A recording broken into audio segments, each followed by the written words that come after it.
Tại sao mình đi chùa lạy Phật rất thành tâm, cúng dường không tiếc tiền, phóng sinh hàng ngàn sinh mạng, nhưng cuộc sống vẫn lận đận, tiền bạc đội nón ra đi, và tai ương cứ bám lấy gia đình bạn không buông? Phải chăng chư Phật không nghe thấy lời cầu nguyện của bạn? Không đâu. Nhà Phật có câu: kính thờ Phật xa không bằng kính thờ hai vị Phật ở trong nhà. Hai vị Phật đó chính là cha và mẹ. Nhiều người trong chúng ta có thể bao dung với cả thiên hạ, sẵn sàng cúi đầu trước người lạ để cầu lợi danh, nhưng lại sẵn sàng buông những lời cộc cằn, bỏ mặc cha mẹ già cô đơn trong căn phòng lạnh lẽo. Bạn không biết rằng khi bạn làm tổn thương đấng sinh thành, một giọt nước mắt của họ rơi xuống là một phần phước báu chí mạng trên cuộc đời bạn bị tiêu tán. Cho dù bạn có đi cúng dường 10 phương chư Phật, cũng không một vị Phật nào chứng giám cho một kẻ bất hiếu. Nếu bạn đang cảm thấy cuộc sống của mình bế tắc, sức khỏe suy kiệt mà không rõ lý do, xin hãy dừng lại vài phút để lắng nghe câu chuyện linh ứng đầy nước mắt ngay sau đây. Nó sẽ là chiếc gương soi rọi lại tâm hồn bạn và tiết lộ mật pháp cải mệnh lớn nhất đời người mà ít ai ngờ tới. Câu chuyện kể về Quân, một kỹ sư xây dựng rất có tiếng tăm. Quân giàu có nhà cao cửa rộng ở thành phố, và luôn tự hào mình là một Phật tử thuần thành, vì tháng nào anh cũng đi chùa đóng góp đúc chuông, tô tượng hàng chục triệu đồng. Thế nhưng đối với người mẹ già tóc bạc phơ ở quê, Quân lại vô cùng thờ ơ. Mỗi lần mẹ gọi điện lên hỏi thăm, anh đều gắt gỏng: con bận lắm, tiền con gửi về đầy đủ rồi, mẹ cứ tiêu đi đừng gọi nữa. Anh coi việc chu cấp tiền bạc là đã làm tròn chữ hiếu, mà không hề biết mẹ anh chỉ cần một lời hỏi thăm ấm áp, một bữa cơm sum họp. Năm mẹ Quân đổ bệnh nặng, anh thuê một người giúp việc về chăm sóc, rồi lại cuốn gói đi theo các công trình. Người mẹ già nằm trên giường bệnh, nhìn ra cửa sổ mòn mỏi chờ con. Đêm nào bà cũng khóc thầm vì tủi thân. Một hôm, bà dùng chút tàn lực gọi điện cho Quân, thều thào: Quân ơi, mẹ nhớ con lắm, con về với mẹ một ngày được không? Quân đang ở trên bàn tiệc với đối tác, liền khó chịu đáp: mẹ buồn cười thật, con đang đi kiếm tiền chứ có chơi đâu. Bác sĩ con thuê tốt nhất rồi, mẹ cứ đòi hỏi làm gì? Nói rồi anh cúp máy. Bà cụ nghe tiếng tút tút dài, hai hàng nước mắt lăn dài trên gò má gầy gộc. Bà thở dài một tiếng đầy oán nghẹn, rồi buông tay, rơi vào trạng thái hôn mê. Ngay chính cái đêm tiếng thở dài của người mẹ vang lên, vận mệnh của Quân lập tức đảo chiều một cách kinh hoàng. Hôm sau, công trình lớn do Quân thầu bất ngờ xảy ra tai nạn sập giàn giáo nghiêm trọng. Toàn bộ tài sản của anh bị niêm phong. Anh phải đối mặt với án tù và khoản đền bù khổng lồ. Chưa dừng lại ở đó, Quân bỗng nhiên đổ bệnh. Hai chân anh tê liệt không thể đi lại được. Các bác sĩ đều bó tay. Chỉ trong vòng một tuần, từ một ông chủ thầu oai phong, Quân trắng tay, thân tàn ma dại, nằm trên giường bệnh. Trong cơn tuyệt vọng, Quân ngủ mơ thấy mình đi vào một hang động tối tăm. Ở đó, anh gặp một vị thần hộ pháp uy nghiêm, tay cầm cây thước lớn. Vị thần nhìn Quân với ánh mắt tức giận, đập mạnh cây thước xuống đất và quát: kẻ vô minh kia, ngươi nghĩ ngươi cúng tiền cho chùa là có phước sao? Ngươi có biết mỗi lời nói cay nghiệt ngươi ném vào mặt mẹ ngươi, mỗi giọt nước mắt đau lòng của bà ấy đã đục khoét hết sạch cái kho phước báu của ngươi rồi không? Thần Phật nào độ cho một kẻ để mẹ mình phải khóc trong cô đơn? Quân giật mình tỉnh giấc, mồ hôi vã ra như tắm. Câu nói của vị thần như một tia sét đánh thẳng vào linh hồn anh. Anh nhớ lại khuôn mặt gầy gộc của mẹ, nhớ lại lời từ chối phũ phàng của mình trên bàn tiệc. Quân bật khóc nức nở, nhận ra sự khốn nạn và vô minh của chính mình. Anh lập tức cầu xin người bạn thân chở mình lao thẳng về quê ngay trong đêm. Về đến ngôi nhà cũ, nhìn thấy mẹ đang nằm thoi thóp trên giường bệnh, ống thở cắm đầy người. Quân quỳ sụp xuống, bò bằng hai đầu gối đến bên giường. Anh ôm lấy bàn chân gầy guộc, chằng chịt vết chai sạn của mẹ, áp mặt vào đó mà khóc rống lên như một đứa trẻ. Mẹ ơi, con sai rồi, con là đứa con bất hiếu, con là thằng khốn nạn. Xin mẹ đừng bỏ con, xin mẹ tỉnh lại mắng con đi mẹ ơi. Quân vừa khóc vừa đập đầu xuống sàn nhà sám hối. Tiếng khóc nghẹn ngào vang vọng khắp căn nhà vắng. Anh liên tục niệm danh hiệu Nam Mô Đại Nguyện Địa Tạng Vương Bồ Tát, cầu xin đổi mạng sống của mình để mẹ được tỉnh lại.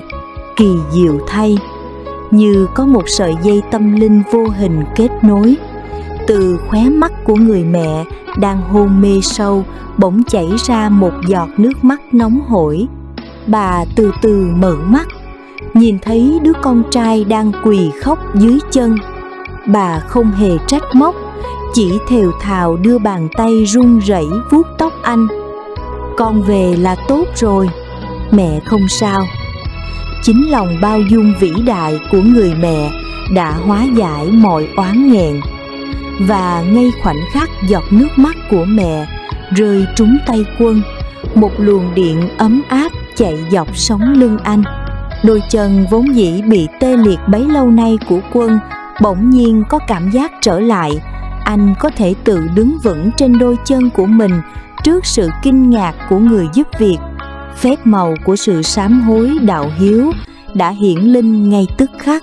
Các bạn thân mến, Kinh Nhẫn Nhục Đức Phật đã dạy rất rõ: điều thiện tối cao không gì bằng hiếu, điều ác tối cao không gì bằng bất hiếu. Cuộc đời của mỗi con người giống như một cái cây, tài lộc, sức khỏe, danh vọng là hoa trái, còn cha mẹ chính là phần rễ ẩn sâu dưới lòng đất. Nếu bạn không lo tưới nước, chăm sóc cho phần rễ, mà chỉ lo tỉa tót, sơn phết cho phần ngọn đi cầu cúng khắp nơi, thì cái cây đó sớm muộn cũng sẽ héo úa và gục ngã trước giông bão. Nhiều người nghĩ rằng chỉ cần gửi thật nhiều tiền về là đủ. Nhưng đối với cha mẹ, tiền bạc không bao giờ thay thế được tình thâm. Sự thờ ơ, lạnh nhạt của con cái chính là ngọn dao sắc bén nhất cứa vào lòng đấng sinh thành. Giọt nước mắt uất ức, đau lòng của cha mẹ có một thứ nghiệp lực cực kỳ nặng. Nó có thể làm tiêu tán toàn bộ công đức kinh doanh, sự nghiệp của người con chỉ trong một sớm một chiều. Quân được cứu mạng và hồi phục đôi chân là vì anh đã thực sự bừng tỉnh, dẹp bỏ cái tôi của một ông chủ thầu giàu có để quỳ xuống bò bằng gối, thành tâm sám hối dưới chân mẹ. Sự bao dung của người mẹ và thần lực của Bồ Tát Địa Tạng đã kết hợp lại, hồi sinh một vận mệnh tưởng chừng như đã rơi xuống vực sâu tăm tối. Để cuộc sống luôn hanh thông, gia đình bình an và không bao giờ phải hối hận khi cha mẹ khuất bóng, hãy thực hành ngay 3 điều chánh niệm này. Điều 1. Hạ cái tôi xuống khi nói chuyện với cha mẹ.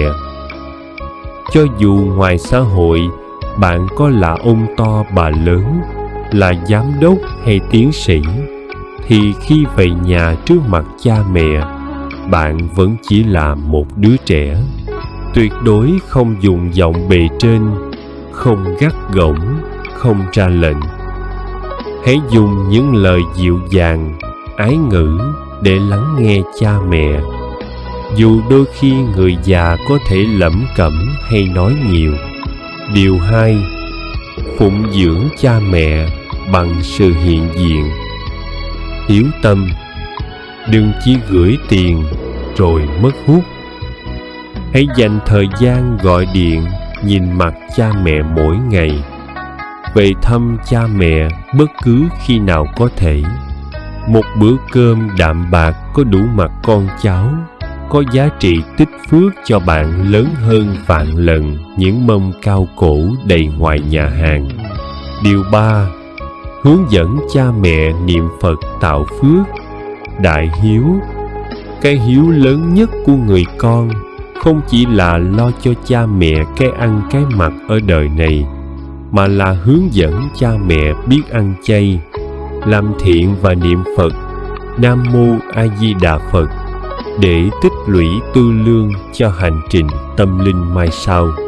Đó mới là cách báo hiếu vẹn toàn, giúp cha mẹ thoát khỏi sinh tử luân hồi sau biến cố định mệnh đó. Quân hoàn toàn thay đổi. Anh đón mẹ lên thành phố sống cùng, tự tay nấu cơm, chải tóc cho mẹ mỗi ngày. Công việc của anh dù phải làm lại từ đầu, nhưng kỳ diệu thay, đi đến đâu anh cũng gặp được quý nhân giúp đỡ. Các dự án mới đến với anh một cách rất tự nhiên và bền vững.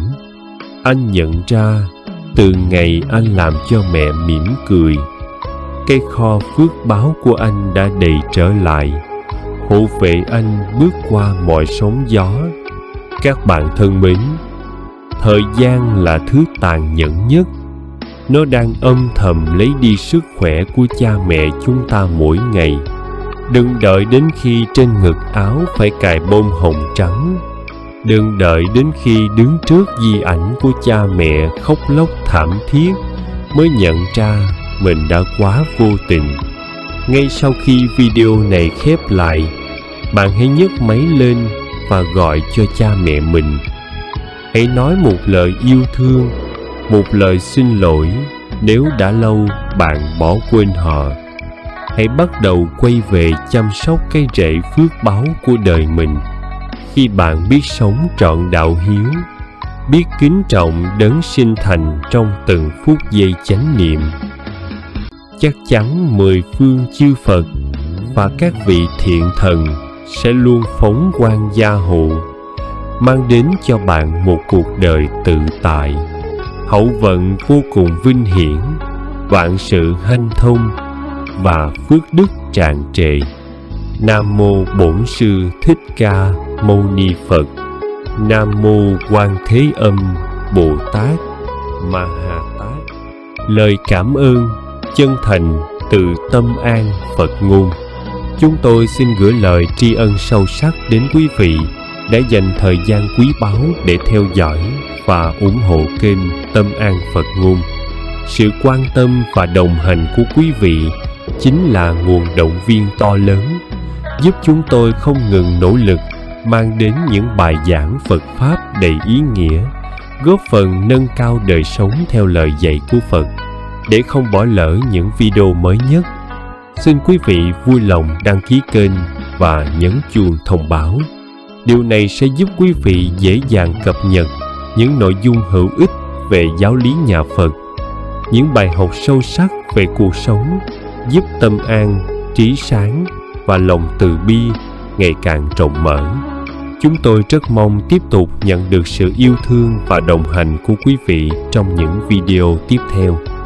Một lần nữa, xin chân thành cảm ơn và kính chúc quý vị luôn an vui, bình an và vạn sự như ý.